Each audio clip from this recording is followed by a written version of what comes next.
흔들리는 윤미향 당선인의 해명이라고 주제를 잡아봤습니다. 특히 이번에는 수원에 있는 윤미향 당선인의 아파트, 경매로 구입을 했다는 아파트의 구매 과정과 그 자금 출처가 윤미향 당선인의 애초 설명과는 좀 다른 것이 아니냐라는 이야기들이 나오고 있습니다. 일단은 윤미향 당선인의 어제 오전 아침 상황에서의 해명 내용부터 들어보겠습니다. 지금 살고 있는 아파트를 사기 위해서, 경매로 사기 위해서 그 전에 살던 아파트를 팔았어요. 그러니까 그건 다 나타나 있죠. 그리고 당연히 법무사 등등 등기하면서도 그 과정이 다 드러나 있고요. 저희 그때 당시 영수증까지, 아파트 매매 영수증까지도 다 갖고 있는 그런 상황입니다. 라고 윤미향 당선인은 수원에 있는 아파트 구매 과정과 자금 출처에 대해서 해명을 했습니다. 그 부분에 대해서는 문제가 없다라는 겁니다. 즉 수원에 있는 아파트를 경매로 샀는데 전에 살던 아파트를 팔아서 그 판 돈으로 샀다. 문제가 없구나 싶었는데 야당에서는 그 말은 거짓이다라고 문제 삼았습니다. 건재당 설정한다든가 이런 것도 없이 현금으로 다 샀길래 이런 돈들이 결국 다른 데서 돈이 흘러나왔을 가능성이 있지 않느냐. 그 전에 살던 아파트는 2013년도 1월 달에 이제 판 걸로 등기부에 돼 있고, 경매 취득한 건 2012년 4, 5월 무렵에 취득을 했습니다. 그러니까 그 전에 살던 집 판 돈으로 샀다고 하는 말이 이게 안 맞는 거예요. 개인 계좌를 이용해서 돈을 받은 게 여러 가지 나쁜 일들하고 연결될 소지가 있어서 재산이 어떻게 형성되어 있는지를 아파트부터 한번 들여다본 거죠. 개인 계좌로 이제 계좌에서 나갔으니까 어떻게 썼는지 아무도 지금 알 수가 없는 거죠. 집을 판 시점은 경매를 한 시점보다 10개월 뒤라는 야당의 지적이 나오자 윤미향 당선인이 말을 바꿨습니다. 8시간 만에 말을 바꾼 겁니다. 집을 팔아서 산 게 아니라 적금을 깼다라고 말을 바꿨습니다. 첫 해명 8시간 뒤 번복, 적금 깨고 돈을 빌렸다. 2012년 일이라 다 기억하지 못했다라고 해명을 했는데 이재명 기자, 처음에 살던 아파트를 판 돈으로 샀다라고 했을 때 증빙 자료와 그때 당시 문서까지 다 있다라고 당당하게 얘기를 했는데 야당에서 집을 판 시점을 조회해 보니까 새로 아파트를 구매한 경매 시점보다 10개월 뒤다. 상황이 맞지 않은 거짓으로 드러나니까 말을 바꾼 거죠. 그렇습니다.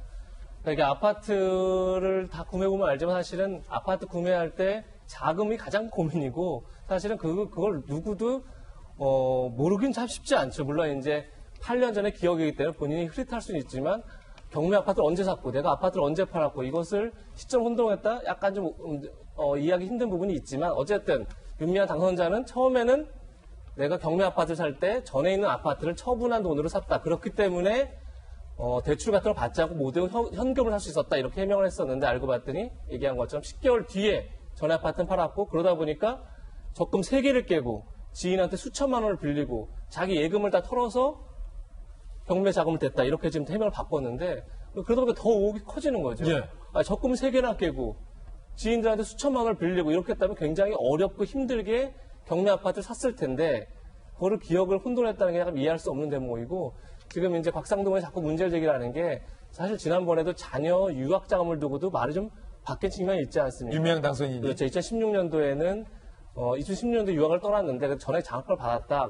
다음에 그럼 지금까지 어떻게 계속 있느냐 그랬더니 2018년도 이후에 남편이 받은 국가 보상금을 통해서 했다. 그러다 보니까 또 2017년도가 비고 막 이렇게 계속 해명을 할 때마다 뭔가 공백이 생기고 자꾸 의혹이 생기고 이런 건데 지금 아파트 자금도 본인 스스로가 오히려 의혹을 만든 그런 경우가 아닌가 싶습니다. 박용진 의원님, 사실은 이 회계 문제와 관련해서 일가를 하신 바 있는데 윤미향 당선인의 발언이 자꾸 바뀌어요. 특히 본인의 집 구매 과정과 관련해서는 8시간 만에 말이 바뀌었는데 자꾸 왜 이렇게 바뀌는 거죠? 이런 문제를 접근하는 데 있어서 제가 아마 처음 이 문제 불거졌을 때 돌직구쇼에서 그 말씀을 드렸을 겁니다. 이거 진영 논리로 가면 안 된다. 그럼요. 두 번째로 정치권이 자꾸 입대지 말자. 그래서 그때 옆에 앉아 있었던 김용태 의원도 그래 박 의원 말이 맞아 나도 그만할게 이렇게 이제 정리를 했어요. 그 얘기는 뭐냐면 본인에게 제기되는 해명은 본인이 충실하게 진실을 얘기하고 해명해야 되고 정의원과 관련된 의혹이라고 문제제기에 대해서는 정의원이 충실하게 자료로 대답을 하면 됩니다. 그렇게 하면 될 문제가 이제 문제가 뭐냐면 이제 진영 논리로 이미 저는 넘어가 버리고 있는 거 아닌가라고 하는 생각이 듭니다. 그러나 여러분 생각을 해보십시오.